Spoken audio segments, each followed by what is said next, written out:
এই মুহূর্তের সব থেকে বড় খবর, অধীর রঞ্জন চৌধুরীকে গো ব্যাক স্লোগান। মুর্শিদাবাদ জেলার রানীনগর 1 ব্লকের হেরামপুরে অধীর রঞ্জন চৌধুরীর সভা ছিল আজ।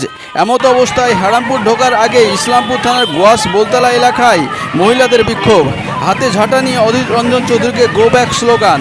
একদিকে যেমন পুলিশের কড়া নিরাপত্তা, পাশাপাশি মহিলাদের বিক্ষোভ। হাতে ঝাঁটা নিয়ে অধীর রঞ্জন চৌধুরীকে গো ব্যাক স্লোগান। হেরামপুর ঢোকার আগে এমন ঘটনার সাক্ষী হলেন অধীর রঞ্জন চৌধুরী।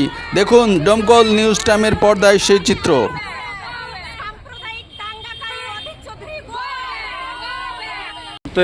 সরাসরি দেখতে পাচ্ছেন অধীর রঞ্জন।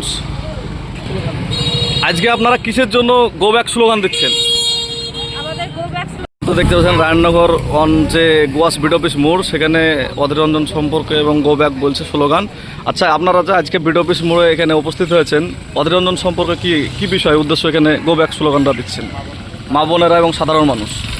বিজেপির দালাল অধীর রঞ্জন চৌধুরীকে আমরা বুঝিয়ে দিতে চাই, সাধারণ মানুষ গত ভোটে, লোকসভা ভোটে যে বহরমপুর থেকে ওনাকে প্রত্যাখ্যান করেছে, তারপরেও ওনার লজ্জা হয়নি। এখন সাম্প্রদায়িক দাঙ্গাকারী বিজেপির দালাল অধীর রঞ্জন চৌধুরী আমাদের রানীনগরে ঢুকে মানুষের মধ্যে বিভেদ তৈরি করছে। সে কারণে আমরা এখানে গো ব্যাক স্লোগান দিচ্ছি।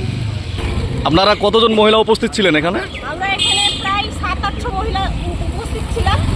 এখন সব জন্য সব এদিক দাঁড়িয়ে আছে, কিন্তু 700-800 মহিলা আমরা উপস্থিত ছিলাম, আপনারা দেখেছেন। আজকে এই মুহূর্তে রায়নগর বিধানসভার গোয়াস বিড অফিস মোড়ে যে গো ব্যাক স্লোগান দিচ্ছে তারা আপনার অধীর রঞ্জন সম্পর্কে আজকে গো ব্যাক দিচ্ছেন। আপনারা এখানে কি উদ্দেশ্যে উপস্থিত হয়েছেন? বিজেপির দালাল অধীর রঞ্জন চৌধুরী আজকে আমাদের রানীনগর বিধানসভায় ঢুকেছে, তাকে আমরা গো ব্যাক স্লোগান দিয়ে তাড়ানোর জন্য এখানে দাঁড়িয়ে আছি। এখানে আপনারা কতজন উপস্থিত আছেন? সাধারণ মানুষ কতজন উপস্থিত হয়েছেন? আমরা 700-800 জন মহিলা এখানে একত্রিত হয়েছিলাম। বৃষ্টির কারণে তারা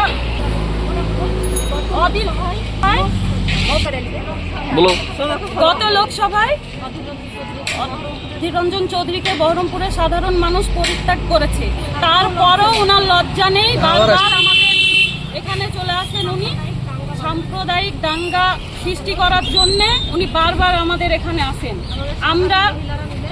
আমরা সবাই মিলে একত্রিত হয়েছি, ওনাকে আর আমরা দাঙ্গা লাগাতে দেব না। আমাদের রানীনগর বিধানসভা থেকে তাড়বো। অধীর রঞ্জন চৌধুরী বিজেপির